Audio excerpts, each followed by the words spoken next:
गजा में cease fire लागू होने के बाद हालात धीरे धीरे बदलने लगे। हमास ने एक बड़ा दावा कर दिया है कि युद्ध के दौरान कुछ लोग और गिरोह इसराइल के साथ मिली भगत कर रहे थे। वे जासूसी कर रहे थे, मानवीय सहायता पर कब्जा करके उसे भरे बाजार बेच रहे थे और मुनाफाखोरी कर रहे थे। इन आरोपों को लेकर हमास ने एक नया सुरक्षा विंग तक बना दिया, जिसका नाम उन्होंने डिटरेंस फोर्स रखा है। संगठन का दावा है कि यह विंग विरोधी गिरोहों और गद्दारों के खिलाफ कार्रवाई कर रहा है ताकि गजा में समेकित नियंत्रण बनाए रखा जा सके। हमास के इस कदम की दुनिया भर में चर्चा होने लगी है। सीज फायर के बाद हमास के सशस्त्र लड़ाके सड़कों पर वापस दिखने लगे और स्थानीय प्रशासन एवं सुरक्षा तंत्र पर उनका प्रभाव दृढ़ होने लगा है। संगठन का तर्क यह है कि 2 साल की हिंसा और तबाही के बाद सुरक्षा ढांचा बहाल करना भी बहुत जरूरी हो चुका है।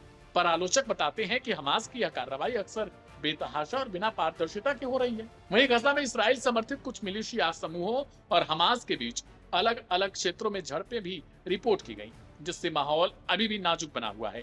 सबसे विवादास्पद घटना बीते सोमवार की हुई, जब सोशल मीडिया पर एक फुटेज वायरल हो गया। इसमें हमास ने कथित रूप से गद्दारी के आरोप में 8 लोगों को सार्वजनिक तौर पर सजा दी। इस घटना ने स्थानीय और अंतर्राष्ट्रीय स्तर पर बहस कर दी।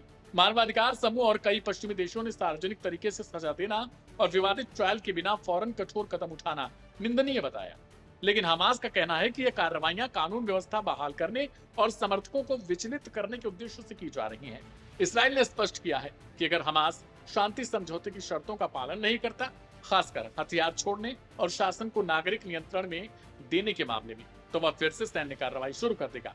दूसरी तरफ हमास ने सीधे इन शर्तों को अस्वीकार कर दिया और कहा कि गजा में विदेशी शासन या विदेशी बलों की तैनाती स्वीकार नहीं कर सकते। संगठन यह भी कहता है कि वह अपने हथियार किसी बाहरी शक्ति को नहीं सौंपेगा, वह केवल किसी फिलिस्तीनी ऑर्गेनाइजेशन के साथ बातचीत कर सकता है। कुल मिलाकर देखा जाए तो हमास की तरफ से एक नए विंग की स्थापना, दूसरी तरफ गजा में एक बार फिर से शांति के प्रयासों में कहीं न कहीं इसराइल की तरफ से दी जाने वाली धमकी भी अपने आप में आने वाले समय के लिए कुछ और इशारा करती है। जहां सीज फायर ने लड़ाई की आग तो कुछ हद तक रोकी है, लेकिन सत्ता, जवाबदेही और नागरिक स्वतंत्रता जैसे बड़े सवाल बाकी हैं। स्थानीय लोग शांति चाहते हैं और शांति के साथ न्याय और पारदर्शिता की भी मांग कर रहे हैं। हमास का कहना है कि वो गद्दारों को चुनेगा और उन्हें सजा देगा और इसके लिए उसे कोई रोक नहीं सकता। इसके लिए ही उसने एक नए विंग की स्थापना की है ताकि वो इसराइल के साथ मिलीभगत करने वालों को पकड़ सके और उनकी सजा सरेआम दी जाए, ताकि इससे आने वाले समय में लोग सहम जाएं। अगर इन मसलों का समाधान नहीं निकला तो अब की शांति भी अस्थिर साबित हो सकती है और गजा के भविष्य को लेकर अनिश्चितता बरकरार रहेगी।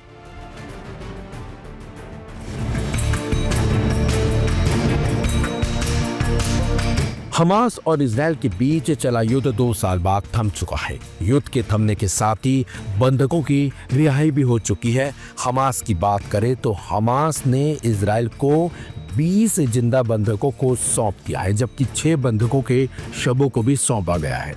हालांकि पहले जो 4 बंधकों के शव सौंपे गए थे, उन्हें लेकर इजराइल की तरफ से दावा किया गया है कि उन चारों में से एक शव फिलिस्तीनी नागरिक का है जो इजरायली बंधक का नहीं है। हमास ने मंगलवार रात गाजा सिटी में रेड क्रॉस को 4 शव दरअसल सौंपे थे। इन्हें बाद में इजरायली सेना को सौंप दिया गया।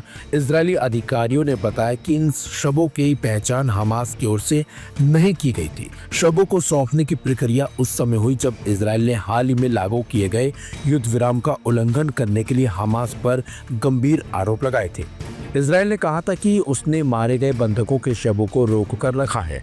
इजरायल की तरफ से लगाए गए आरोपों पर हमास का कहना है कि जितने भी शव अभी तक मिले हैं उन्हें लौटा दिया गया है।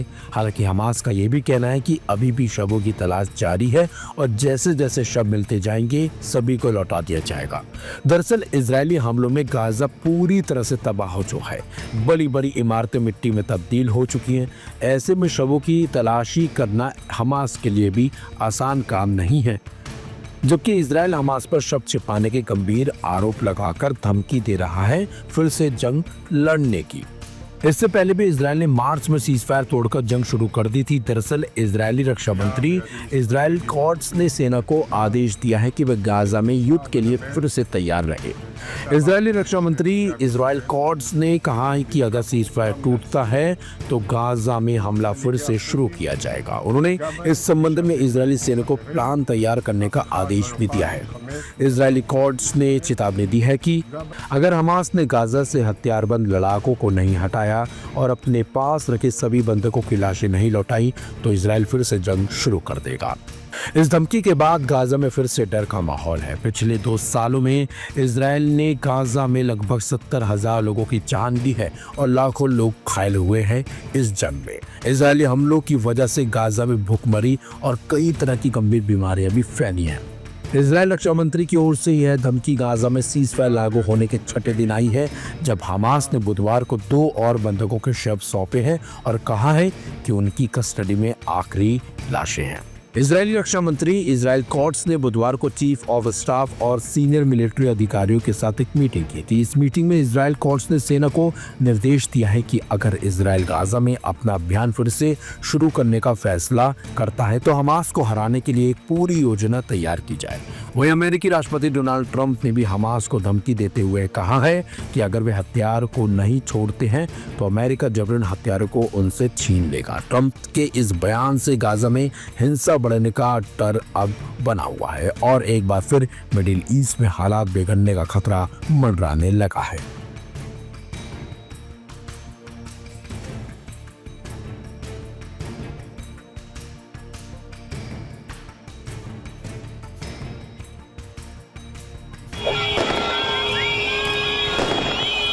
गाजा में शांति की बातचीत हो गई है। 2 साल के युद्ध में हजारों लोगों की जान जा चुकी है।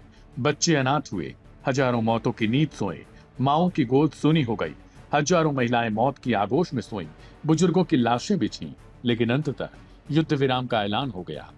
खूब तारीफें बटोरी गईं, किसी की इसके लिए सराहना की गई तो किसी ने प्राइज की मांग उठाई।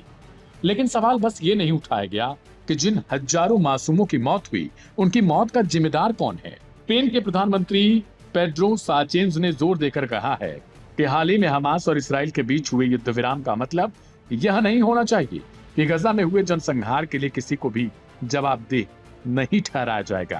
सांचेज ने मंगलवार को दिए एक इंटरव्यू में कहा कि शांति का अर्थ यह नहीं होना चाहिए कि अपराधियों को छूट दे दी जाए या पीड़ितों को न्याय से वंचित किया जाए। उन्होंने स्पष्ट किया कि फिलिस्तीनी पीड़ितों के लिए न्याय किसी भी युद्धोत्तर व्यवस्था का केंद्र होना चाहिए। सांचेज ने यह भी कहा कि गजा में जनसंहार के मुख्य कर्ताओं को न्याय का सामना करना ही होगा। उन्होंने इस्राएली प्रधानमंत्री बेंजामिन नेतन्याहू के खिलाफ कानूनी कार्रवाई की संभावना पर कहा कि किसी को भी बेदखल नहीं किया जा सकता। पिछले साल नवंबर में अंतर्राष्ट्रीय अपराध न्यायालय यानी आईसीसी ने नेतन्याहू और उनके पूर्व युद्ध मंत्री योव गैलेंट के खिलाफ गजा में फिलिस्तीनियों पर युद्ध अपराधों के आरोप में गिरफ्तारी वारंट जारी किया था।